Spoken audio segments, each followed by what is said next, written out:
In the shadowed expanse where human consciousness first flickered into being, there exists a void that no light can penetrate, a fundamental emptiness that precedes all thought and endures beyond all striving.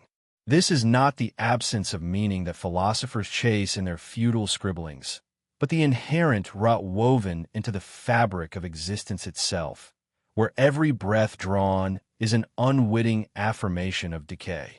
Consider the lineage of forgotten souls who, in their isolation, came to embody this truth not through revelation, but through the slow erosion of their own illusions.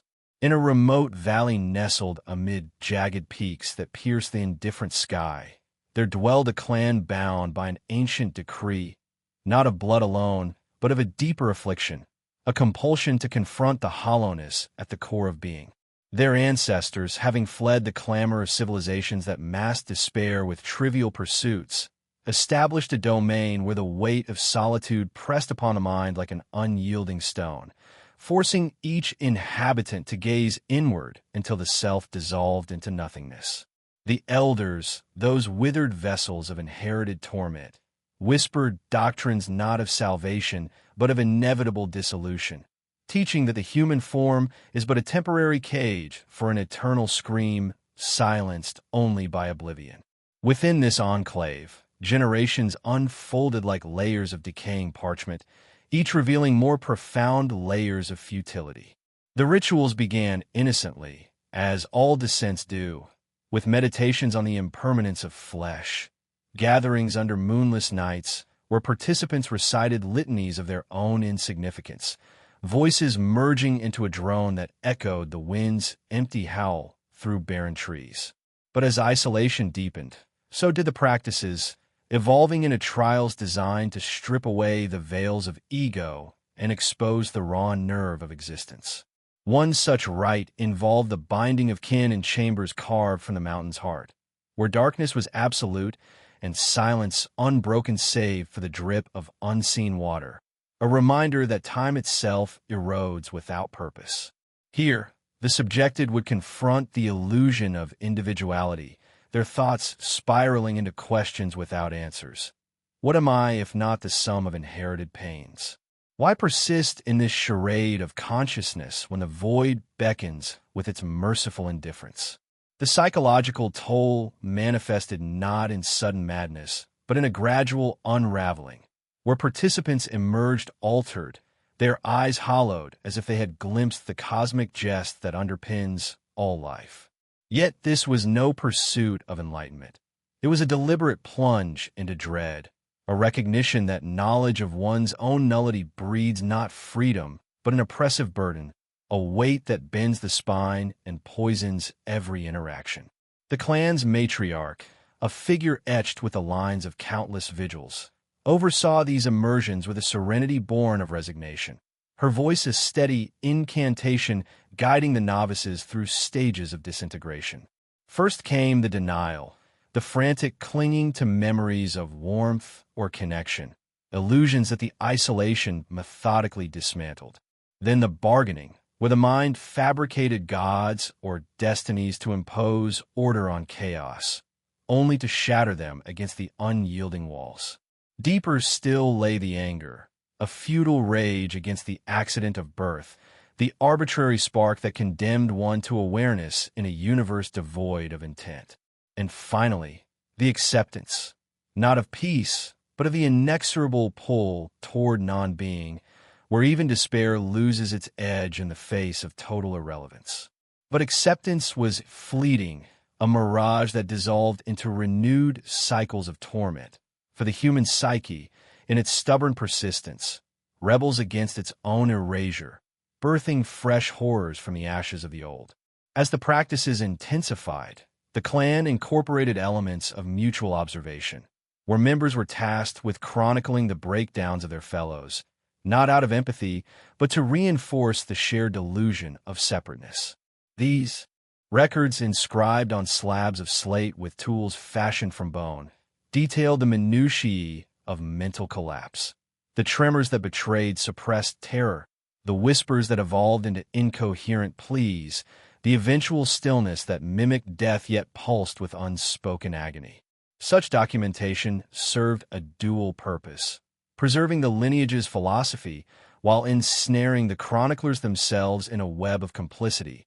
For to witness another's descent was to acknowledge one's own impending fall. The emotional gravity of these observances lay in their inevitability. No one escaped the chambers unscathed, and those who emerged carried fragments of the observed within them, blurring the boundaries between self and other until individuality became a cruel fiction. Philosophically, this blurred existence underscored the clan's core tenet, that all beings are mere echoes in an empty hall, reverberations without origin or destination, destined to fade into silence. The pressure built not through violence, but through the relentless drip of realization, each drop eroding the foundations of purpose until the edifice of the self crumbled inward. Tonal shifts occurred subtly, from the initial calm of ritual preparation to the oppressive hush of confinement, where the atmosphere thickened with the unspoken dread of what lay beyond endurance. In time, the rites extended to the young, those unscarred vessels introduced to the void through graduated exposures, beginning with solitary walks into the fog-shrouded forests where shadows whispered of forgotten ancestors. These youths, molded from birth to question their own validity, grew into guardians of the doctrine, their psyches warped by the knowledge that affection was but another illusion, a temporary salve against the encroaching nothing.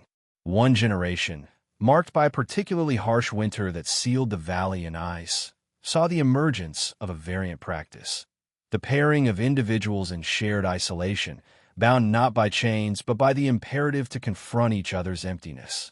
In these duets of despair, participants were compelled to articulate the futility of the other's existence, dissecting dreams and desires until only raw vulnerability remained. The psychological strain amplified exponentially, for in dismantling another, one inevitably exposed one's own fractures, leading to a spiral where mutual destruction became the only authentic bond. Dread accumulated like frost on glass, obscuring vision while revealing the fragility beneath. The philosophical undercurrent here delved into the absurdity of connection, positing that all relationships are parasitic, feeding on the illusion of shared meaning while accelerating mutual decay. Emotional weight pressed heaviest in the aftermath, when pairs emerged not as allies, but as mirrors of loathing, forever haunted by the truths they'd voiced. The atmosphere grew denser, saturated with the residue of shattered illusions, a palpable heaviness that clung to skin and soul alike. As cycles repeated, the clan noticed anomalies, individuals who, rather than succumbing, internalized the void to such a degree that they became conduits for it, spreading existential malaise through mere presence. These figures, revered and feared, wandered the enclave like specters, their gazes stripping away pretenses and leaving others raw. One such entity, born of a lineage steeped in the rites, embodied the ultimate evolution, a being who no longer distinguished between wakefulness and dream, existence and annihilation, their every utterance a sermon on the pointlessness of persistence. Interactions with them evoked a profound psychological vertigo, a sensation of teetering on the brink of unmaking, where the mind grappled with the temptation to surrender entirely. The dread was not of death, but of the interminable prelude to it, the endless awareness of one's own superfluity in a cosmos that neither notices nor cares.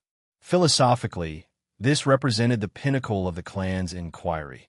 If consciousness is suffering and suffering is inherent, then perpetuation is the greatest cruelty, yet the instinct to endure mocks all attempts at escape. The tonal oppression deepened into a suffocating pall, where even breaths felt labored under the burden of being. Inevitably, the practices spiraled toward collective immersion, entire gatherings retreating into cavernous depths for extended vigils, where the boundaries of individual psyches dissolved in communal silence. Here, the emotional crescendo built through shared hallucinations, visions of ancestral figures dissolving into mist, symbolizing the transience of all legacies. Psychological pressure mounted as distinctions blurred, fostering a hive-like despair where personal anguish amplified through resonance with the groups. The atmosphere congealed into something tangible, a miasma of unresolved longing for cessation, yet bound by the paradox of fearing the very oblivion sought. Philosophical depths plunged further, questioning whether multiplicity of suffering compounds or dilutes the universal void, concluding only that it perpetuates the cycle without resolution. As vigils prolonged, fractures appeared, not rebellions, but deepenings of the rift, where some clung to fleeting sensations as anchors, only to have them pried away by the inexorable logic of nullity. The dread evolved into a living entity, coiling through thoughts and dreams, whispering that all efforts to comprehend or resist merely entrench the torment. In this abyss, the clan's existence persisted not through will, but inertia, a testament to the cruel machinery of life that grinds on without mercy or meaning.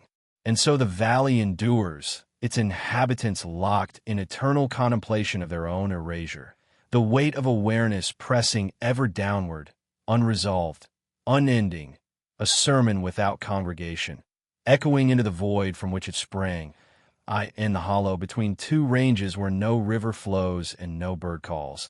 There stood once a settlement without name, its houses built not against weather, but against the encroachment of silence. The people who lived there did not arrive by choice or by force. They simply found themselves present, as though waking inside a dream already in progress and discovering no door-marked exit. They spoke rarely, and when they did, the words carried the same flat cadence one uses to describe the color of stone or the texture of fog. Neutral, precise, emptied of expectation. Their doctrine was never written. It lived in the posture of shoulders that no longer straightened, in the habit of leaving doors ajar so the wind could pass through unimpeded, in the way eyes lingered on distant ridgelines, searching for nothing in particular. They understood that every narrative requires a teller who believes the telling matters, and they had long since lost that belief. What remained was ritual without fervor, gesture without goal. At dusk, each inhabitant would walk to the edge of the plateau and sit facing the drop. They did not pray. They did not meditate.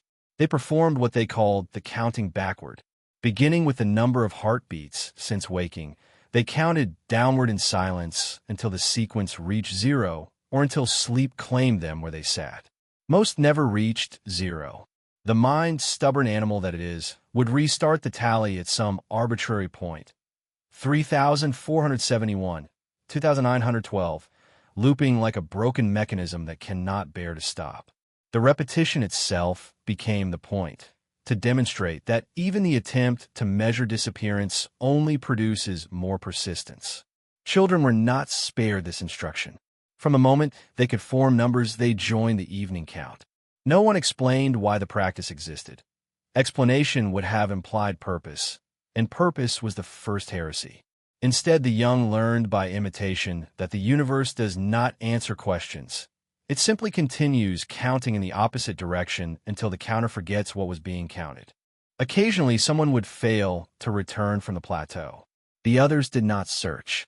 They noted the empty place at the communal fire the next night and adjusted the spacing of seated bodies by exactly the width of one absent frame.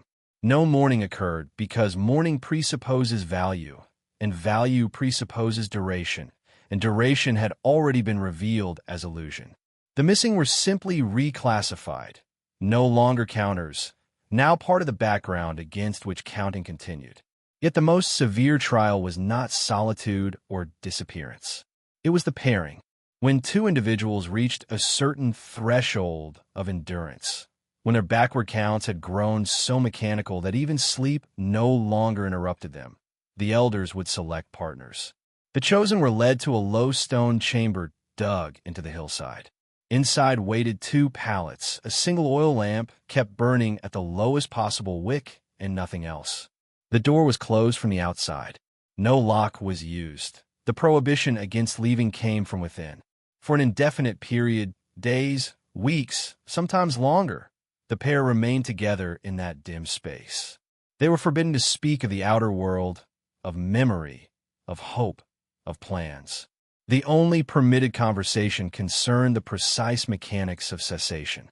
They dissected the sensation of breathing until breath became foreign, analyzed the pulse until it seemed an intruder, cataloged every flicker of thought until thought itself appeared ridiculous.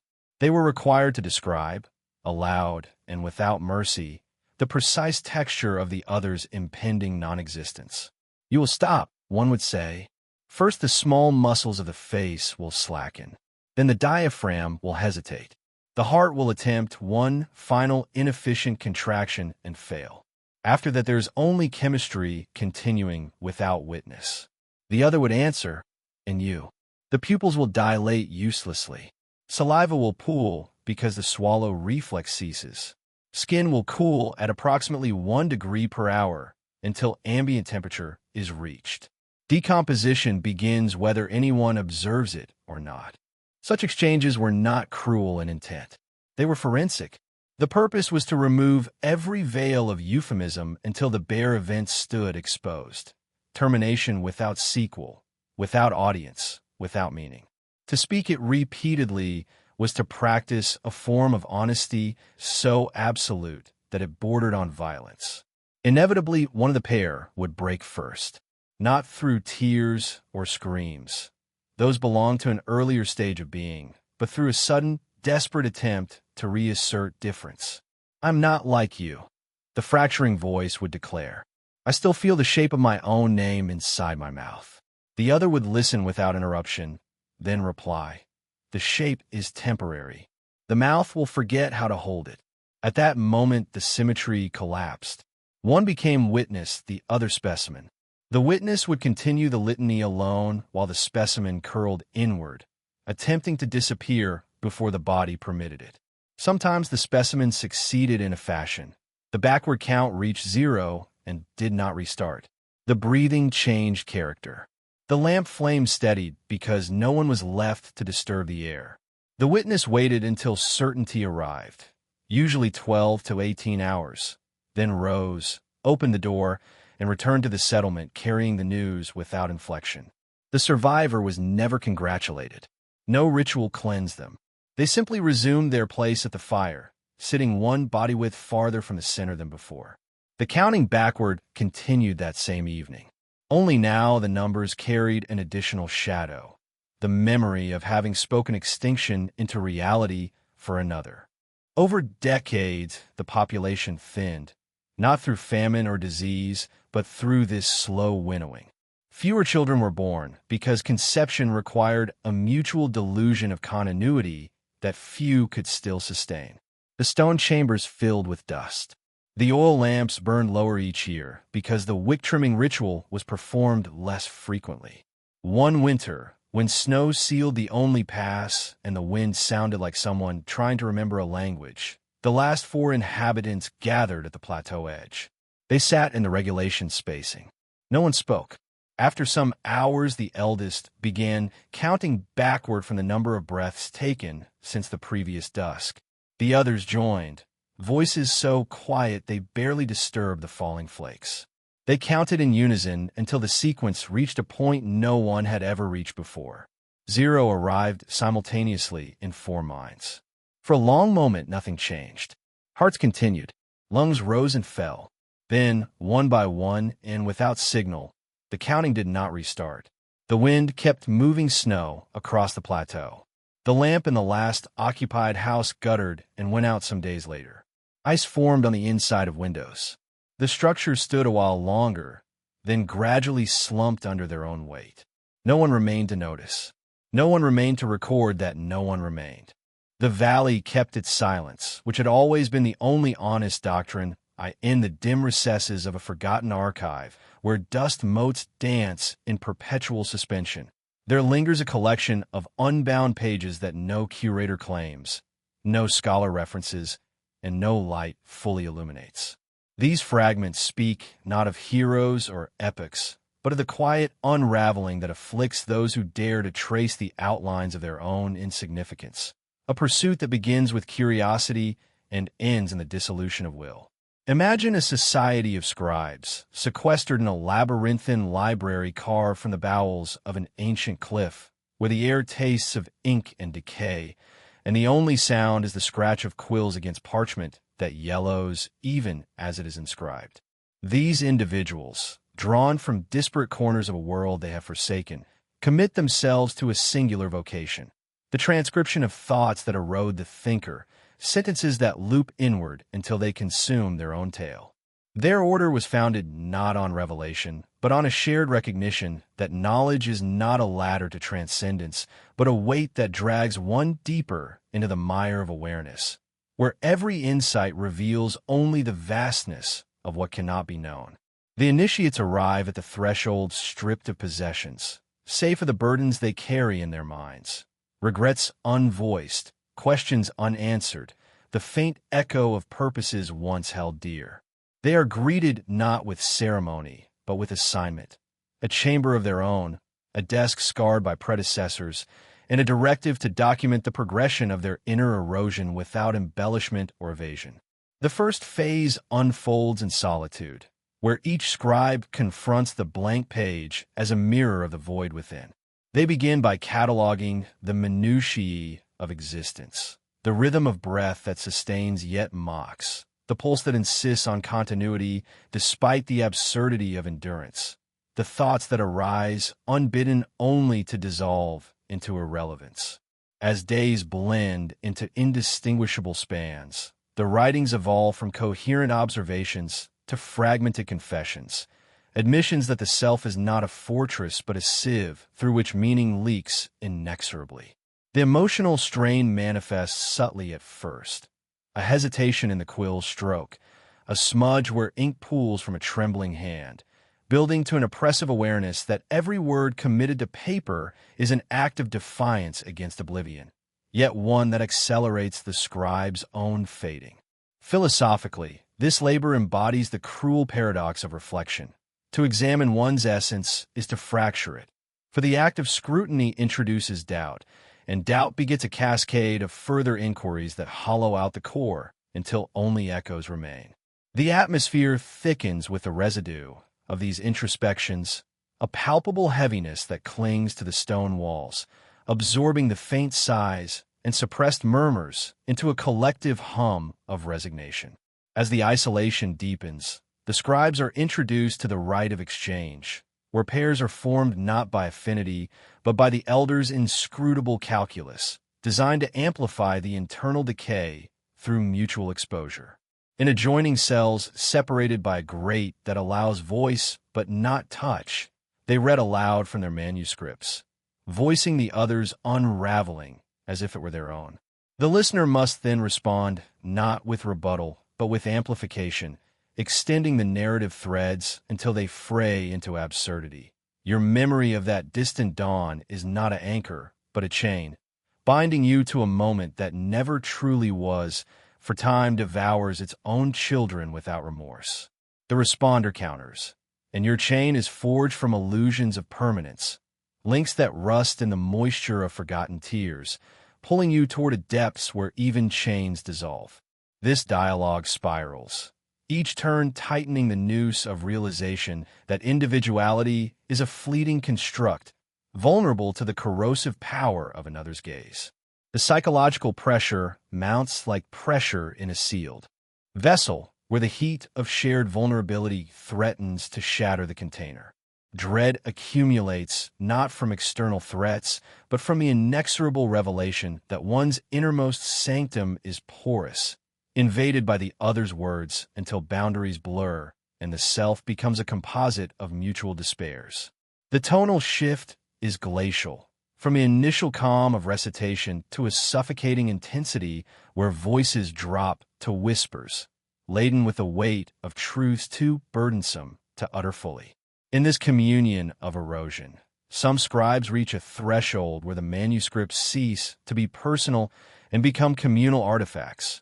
Pages pass through the grate to be annotated with the other's insights, further diluting authorship until the text stands as a testament to collective nullity. Yet this sharing breeds no solidarity. Instead, it fosters a profound isolation.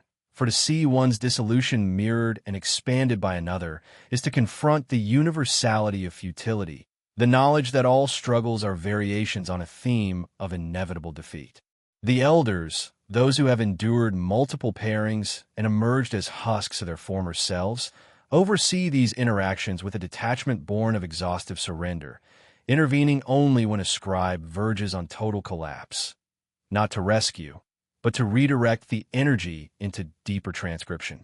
One such intervention involves the rite of inversion, where the scribe must rewrite their entire corpus from the perspective of non-existence, imagining the page as a void speaking back. I was never here, and the marks you make are but disturbances in my eternal quiet, soon to fade, as all disturbances must.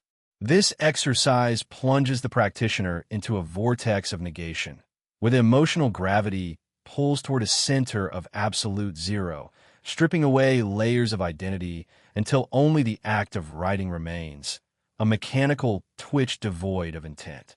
Philosophically, it probes the essence of agency. If actions persist without a self to claim them, what distinguishes existence from its absence? The atmosphere congeals further, saturated with the scent of overworked lamps and the faint metallic tang of ink mixed with sweat, a sensory reminder of the body's futile resistance to entropy.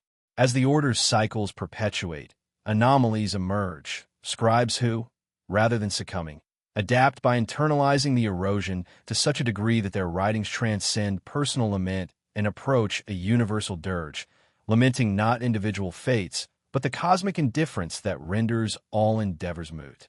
These figures become inadvertent prophets within the labyrinth, their chambers sought by novices who hope for guidance, only to receive recitations that deepen their own despair. Your quest for understanding is the void's jest, a path that circles back to the starting emptiness, each step echoing the laughter of nothingness. The dread intensifies through proximity to such beings, for their presence evokes a psychological vertigo, a sensation of standing at the precipice of unmaking where the mind teeters between clinging to illusion and embracing annihilation. The buildup spirals relentlessly, with rites evolving to encompass larger groupings, entire cohorts confined to the central vault where manuscripts are read in chorus, voices overlapping in a cacophony that resolves in a harmony only when themes of dissolution align. Here, the pressure becomes communal, each participant's unraveling amplified by the group's resonance, fostering hallucinations of ancestral scribes joining the recitation for shadowed corners. The emotional weight presses like an unseen hand, compressing resolve until cracks form, not in sudden breaks, but in gradual concessions to the inevitable. Tonal oppression builds to a crescendo of hushed intensity, where even silence between readings carries the burden of unspoken finalities. Philosophically, this collective descent interrogates the illusion of separation. If all minds converge on the same void, does multiplicity merely delay the recognition of unity in nothingness? The labyrinth endures, its inhabitants perpetuating the transcription not through choice, but through the inertia of habit, a machinery of despair that grinds onward without operator or objective. And in the deepest alcove, where the eldest manuscript lies unfinished, its final sentence trails in a blank space, inviting the next scribe to continue the futile inscription, ensuring the cycle's unbroken chain of erosion, unresolved, unyielding, a sermon etched in fading ink upon the parchment of oblivion, beneath the crust of ordinary days. In districts where the street lamps dim early and the buildings lean as though listening to something far below, there persists a loose affiliation of individuals who meet without appointment, recognize one another without introduction, and part without farewell. They are not a secret society. They lack passwords, robes, hierarchies, oaths. They are simply people who have noticed the same slow fracture running through the texture of being and have chosen, without ever deciding, to gather in its vicinity. They convene most often in places already half abandoned, the upper floor of a shuttered textile warehouse, the rear booth of a cafe that closes at 3 but leaves the lights on until dawn, the concrete apron behind a disused rail terminus where trains no longer arrive. No one calls the meeting to order because there is no agenda. Conversation, when it occurs, moves in low orbits around subjects too large to be named directly. Someone might remark that the sensation of existing has begun to feel like wearing someone else's coat, cut to different proportions, smelling faintly of another life, sleeves too long or too short.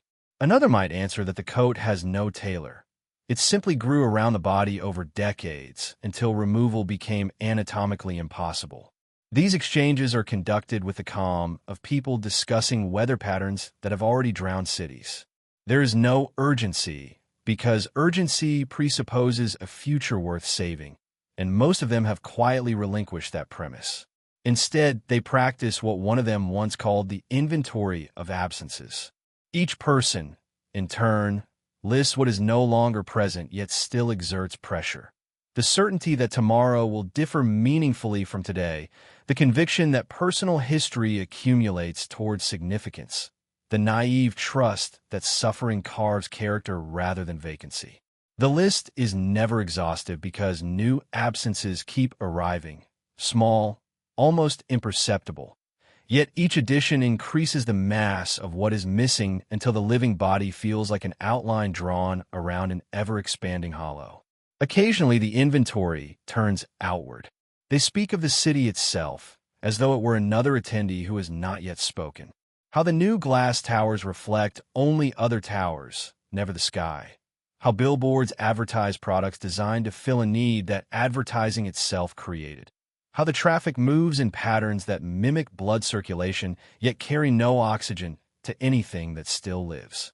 One night, a woman whose hands never stopped moving described the sensation of walking home at 4 in the morning and realizing the street was performing being a street for no audience. The performance had continued uninterrupted for decades. Curbstones, manhole covers, sodium lamps, graffiti tags renewing themselves in the same locations, and would keep performing long after the last human witness disappeared. The recognition produced neither terror nor wonder, only a faint nausea, the kind that accompanies motion sickness when a vehicle is not moving at all. The emotional temperature of these gatherings hovers just above freezing. No one weeps. Tears would imply that something precious has been lost rather than that nothing precious was ever securely present. No one laughs either, because laughter requires the brief suspension of consequence, and consequences become the only continuous experience left. What passes for warmth is the simple fact of shared attendance. The knowledge that at least one other pair of eyes has seen the same thinning of reality and has not yet fled the room. Over months and years, certain regularities emerge without ever being formalized. There is the man who always arrives carrying an empty thermos, as though he expects conversation to provide something that can be poured and carried away. He never unscrews the cap. There is the woman who traces invisible diagrams on the table with her fingertip, erasing each one immediately after completion, as though protecting proprietary information that no longer matters. There is the young man who speaks only in questions that are already answers. Isn't it strange how the word tomorrow still feels like it refers to something? No one replies because the question is not seeking information. It is registering the continued operation of grammatical tense in a reality that has quietly discontinued forward momentum. The philosophical substrate is never debated because debate would imply the possibility of resolution. Instead, the premises float in the air like spores. That consciousness is not a gift, but an inflammatory condition.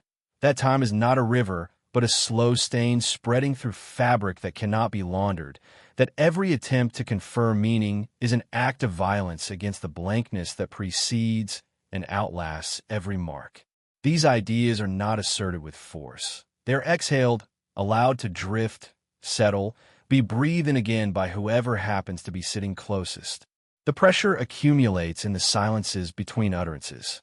Each pause lengthens imperceptibly until the room feels filled with a transparent, high-viscosity medium that resists movement. In that medium, small gestures become magnified. The way someone's shoulders rise half a centimeter before falling again. The momentary tightening of a jaw muscle. The brief unfocusing of eyes, as though the brain has tried to look past the interior of the skull and failed. These micro-events carry more weight than any spoken sentence because they betray the continued presence of a nervous system still attempting to regulate an organism that no longer believes in its own project. At irregular intervals, someone fails to appear again. No announcement is made. The empty chair is simply occupied by a different angle of light or shadow. After enough absences accumulate, the group thins to a core of 5 or 6 who no longer pretend the meetings serve any purpose beyond the continuance of a habit that has outlived its origin. They sit longer now, sometimes through the entire night and into the next gray morning, watching the geometry of the room change as sunlight finds new cracks to enter. One dawn, after 14 hours of near silence, the man with the thermos finally unscrewed the cap. Inside was nothing. He tilted the vessel so everyone could see the clean, dry interior, then set it back on the table without comment. The gesture was not symbolic. It was factual. The thermos had always been empty. The expectation that it might one day contain something had simply persisted longer than reason justified. No one reacted. No one needed to. The inventory had already included that particular absence years earlier. Eventually, the building they favored most often, the warehouse with the broken skylights, was scheduled for demolition. On the final night, they arrived as usual and found the doors padlocked, the windows boarded from the inside. They stood on the pavement for perhaps 20 minutes, regarding the chained entrance the way one regards an old acquaintance who has forgotten how to recognize faces. Then, without discussion, they walked in 4 different directions and did not reconvene. Some weeks later, a single folding chair remained on the sidewalk outside the construction fence, placed precisely where the rear entrance had been. No one knows who left it there. Rain filled the seat and stayed for days. Eventually, a sanitation crew removed the chair along with other debris. The puddle dried. The fence acquired new graffiti. Traffic continued to circulate in patterns that no longer needed witnesses. The city kept performing being a city. The coat kept fitting more loosely around bodies that had grown thinner without noticing. And somewhere, in rooms lit only by the afterglow of screens or by nothing at all, individuals continued the inventory in solitude, adding new items to the list of what is missing, knowing the list itself is also disappearing line by line, yet unable to stop the pencil from moving until the paper finally tears under its own accumulated weight. In the final apartment at the end of the corridor that no longer leads anywhere, a single occupant remains who has outlived the habit of leaving. The building itself has entered a phase of administrative neglect so advanced that utility bills arrive addressed to previous tenants. The elevators display floor numbers that no longer correspond to physical levels, and the hallway lights pulse at irregular intervals as though trying to remember how to stay on. Yet the last resident continues the small ceremonies that once anchored days, now indistinguishable from nights. Each morning, or what passes for morning when the windows have been painted over by decades of city soot, he prepares coffee in a pot whose enamel has long since chipped into continents of rust. He measures exactly 7 scoops, though the tin has been empty for years. The gesture is performed with the same deliberate slowness one uses when folding a letter that will never be mailed. The empty pot is set on the unlit burner. He waits the precise interval once required for water to boil, listening to the silence that has replaced the hiss of gas. When the imagined brew is ready, he pours nothing into a cup whose handle has broken off and carries the nothing to the single chair that faces the single window that faces a brick wall 10 feet away. There he sits for the remainder of what might be called the day. No clock ticks because the last one stopped at 3:47 on a date whose month has faded from the calendar page, still pinned above the sink. Time is now measured by the slow migration of a single water stain across the ceiling plaster. It began as a dime-sized discoloration 20-some years ago. Now it covers nearly half the room like an inverted lake whose surface never ripples. He tracks its expansion the way sailors once tracked longitude, by dead reckoning and the accumulating evidence of erosion. Occasionally, he speaks aloud to the stain. Not questions, not complaints, only statements of fact delivered in the flat register of someone reading weather reports from a continent he will never visit again. Another millimeter today. The edges are feathering. It has reached the light fixture. The stain does not answer. It has never answered. Its silence is perfect, comprehensive, the kind of silence that makes every other silence feel amateur. When the light through the painted glass dims to the color of weak tea, he rises, carries the empty cup to the sink, rinses it with water that has long since lost pressure, and sets it upside down on the drain board beside 7 other cups in the same position, each one waiting for a next use that has been retired from possibility. Then he walks the perimeter of the single room, 23 paces if he steps precisely, 24 if he allows himself the indulgence of uneven stride, counting each circuit as though tallying laps in a pool whose water evaporated decades earlier. On the final circuit of each evening, he pauses at the door. The chain remains latched, the deadbolt thrown, the chair still wedged under the knob, although no one has attempted entry since the last neighbor moved out in the winter of 1998 without saying goodbye. He places his palm flat against the wood and exerts no pressure. The gesture is acknowledgement rather than resistance. Here is a barrier. Here is a body on the near side of the barrier.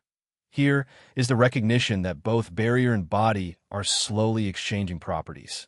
Wood warps, bone brittles, paint peels, skin thins. The distinction grows academic. After the circuit, he returns to the chair, sits, and begins the night portion of the inventory. Tonight's list is shorter than last night's. Some absences have become so familiar they no longer require naming. The expectation of rescue. The belief that memory accumulates wisdom rather than scar tissue. The reflex to reach for a telephone that no longer rings. The illusion that silence can be broken. What remains to be cataloged is minimal and for that reason more acute. The precise temperature at which coffee neither steams nor cools. The exact shade of gray achieved when soot and paint and time conspire on window glass.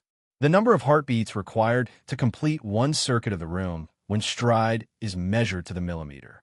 The texture of air that has been breathed and rebreathed until it tastes of iron and paper.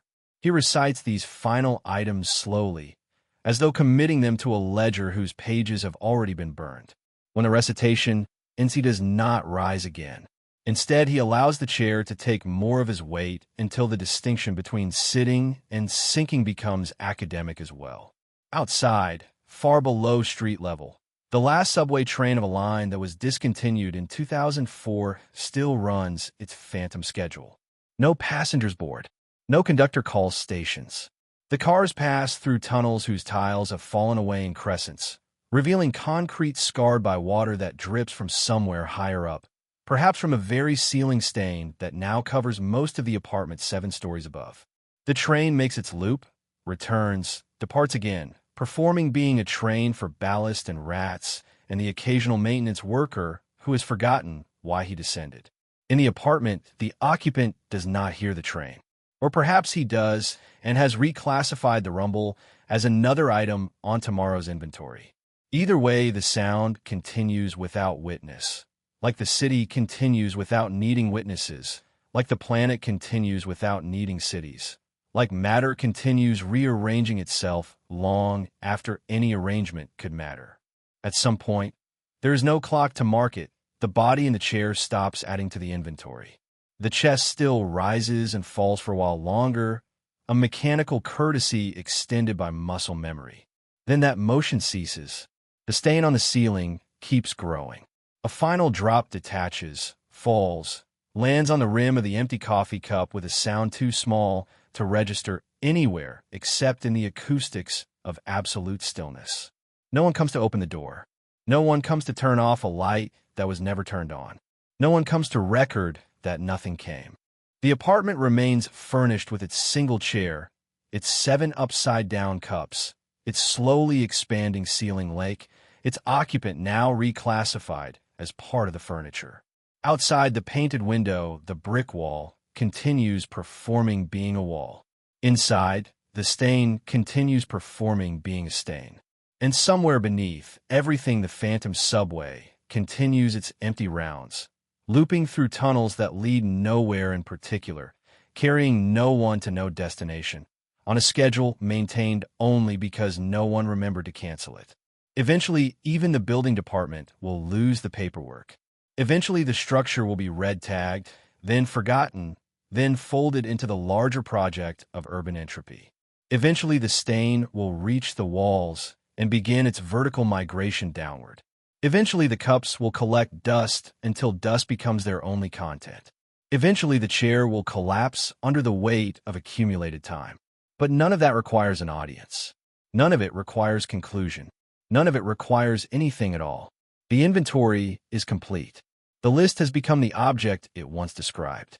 And the silence, having outlasted every speaker, settles finally into itself, without comment, without relief, without end.